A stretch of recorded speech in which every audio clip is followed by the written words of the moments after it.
Welcome to the Winn Weekender, a comprehensive recap of the major stories making the news this past week. I'm your presenter, Andre Hewitt. The boundary changes controversy takes center stage in this episode.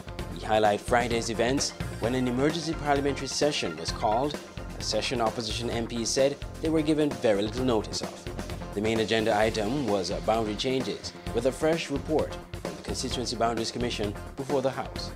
Winn TV's Ken Richards has more in this detailed report. Just ahead of the meeting, Team Unity leader Timothy Harris expressed dissatisfaction with the turn of events. Essentially, the Boundaries Commission met lunchtime Friday to sign off on their report, and right after that, the emergency parliamentary session got underway. Are the opposition MPs going to Parliament?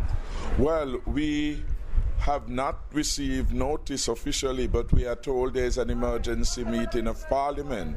We are still inquiring about that, and we would want all of our supporters to come to Bastia today, because it's clear to us if there's an emergency sitting, and up to this moment we are unaware, they are attempting to hijack the boundaries today, and that has to stop.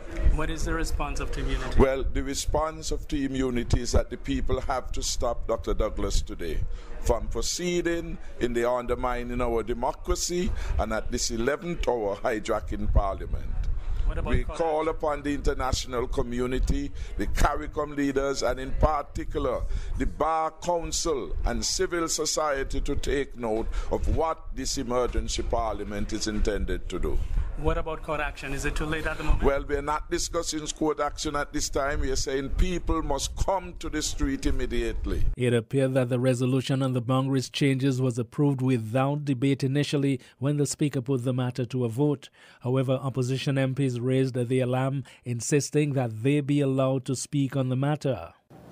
Let me hear from the member for Nevis 10, and then I will rule, and let's move on. Let's go, member for Nevis 10. I'd like to have guidance from you, but I'd like to make an observation. I think in fairness, Mr. Speaker, in terms of the procedures of this House, you're having had a conversation with one of the members, for what reason I don't know, maybe to clarify something, and having completed the conversation, I was not aware that there was any indication from you as a chair to indicate if there were any contributions on the resolution. In the end, Speaker Curtis Martin relented, and Team Unity's Sam Conda began talking to the issue. I want to suggest at the very outset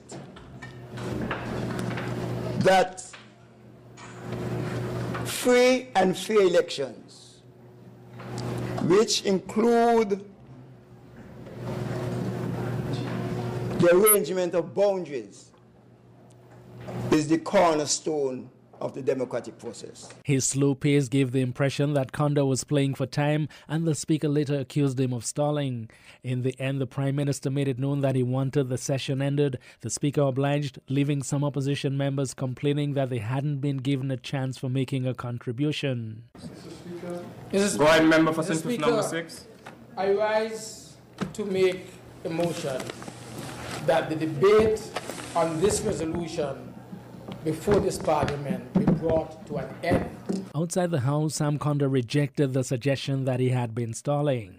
The Speaker accused you of stalling in Parliament. No, I was just speaking on the But he said you kept on repeating stuff, and that is true.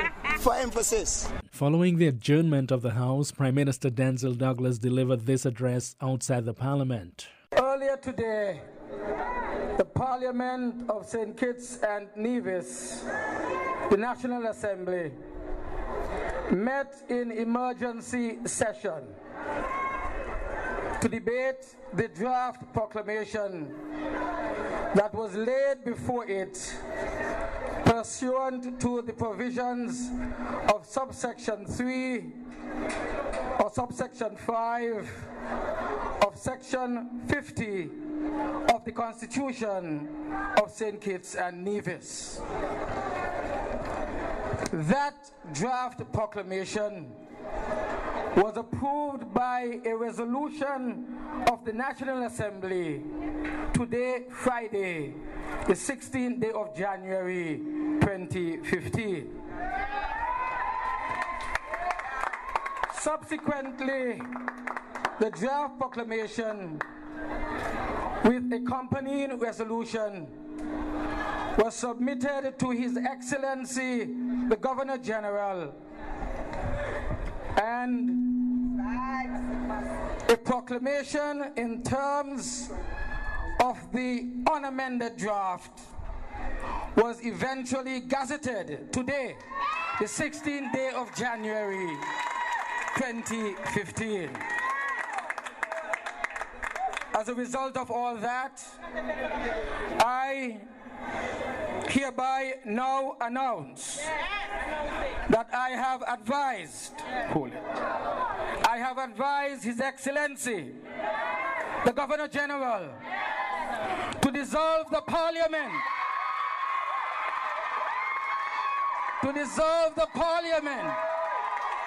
the National Assembly of St. Kitts and Nevis, effective today, the 16th day of January, to give effect to the proclamation which has realigned the constituency boundaries of St. Christopher, St. Kitts and Nevis. Dr. Douglas stopped short of naming the election date.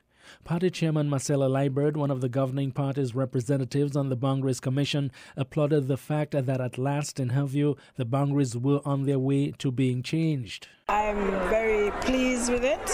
It's something that we've been pursuing since 2009. This is 2015. Labour Party supporters were jubilant, while those from Team Unity felt they were cheated by what happened in Parliament.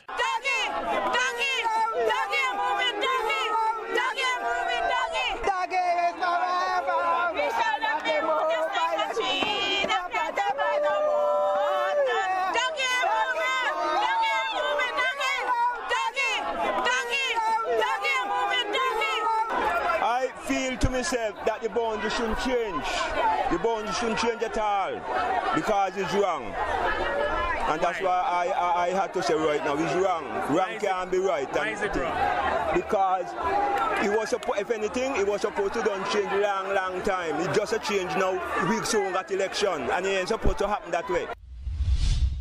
WINN is 98.9. 98.9 is Winn FM. Winn FM's mission is to contribute meaningfully to the information, awareness, and the development of our nation and the region through the building of educated and informed communities.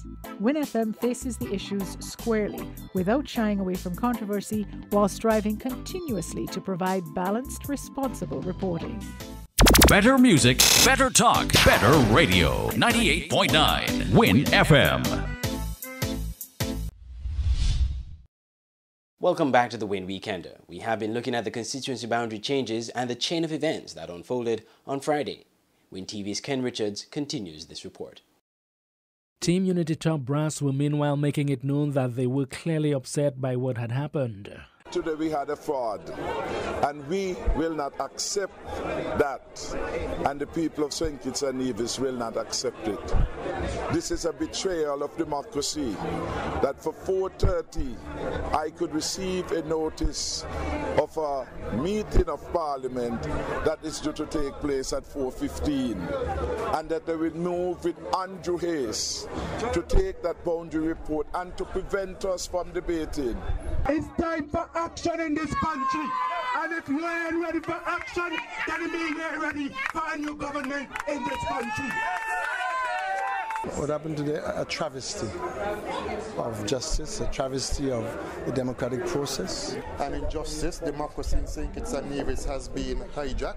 If any of us had any doubt, whatever, that we are in a dictatorship in this country, we have the evidence today. Many people had suspected that the opposition had gone to court Friday afternoon for an injunction against the boundary changes, and that was confirmed late that evening by their lawyer, Christopher Hamill-Smith, who spoke to Winn FM's Andre Huey. I'm here at Independence Square, just across the road from the courthouse, and we've been trying to get some information as pertains to legally from this point onwards, what actions legally has the opposition taken. I'm here with Senior Counsel Chris Hamill-Smith.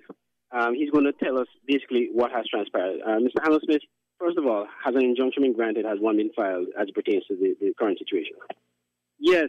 In an emergency sitting of the High Court, the judge has granted an injunction restraining the government from issuing a proclamation with respect to the resolution approving the boundaries report that had been approved by the Boundaries Commission late this afternoon. So the judge has issued an injunction restraining that proclamation from being made in order to stop the report from coming into effect. Now, was this done prior to the emergency sitting of Parliament, or was this done at what time? This was done whilst the emergency sitting of Parliament was going on, and that is why the judge gave the injunction in the form of stopping the proclamation of the resolution, because by that stage it made no sense trying to stop the actual sitting of the Parliament, because of course that was in progress. However, she has stopped the resolution from being proclaimed, which is what is required for it to have effect. Now, what does this mean for our listeners in layman terms as it pertains to now the actions that have been taken thus far? In layman's terms, it means that the judge has said that things must not change until the court has an opportunity to look at the whole matter properly and not under the unfair and undue pressure and haste that was created this afternoon. So the judge has fixed a hearing for next week when the matter can be looked at completely and dispassionately with a view to doing justice on the merits. But the judge stopped what happened this afternoon in terms of the attempt to rush through a fundamental change to the rules of St. Kitts in a really quite extraordinary and indecent way.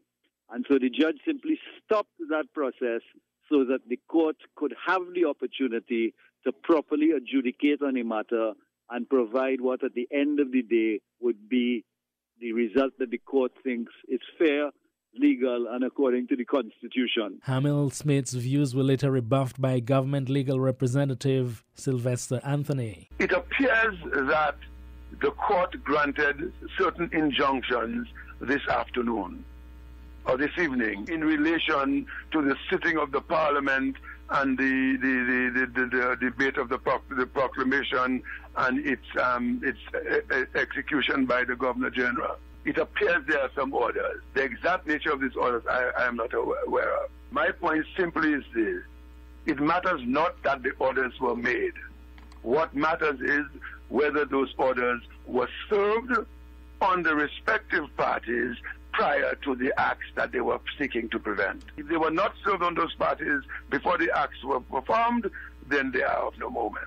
This has been the Winn Weekender. On behalf of the Winn TV News team, I'm Andre Huey.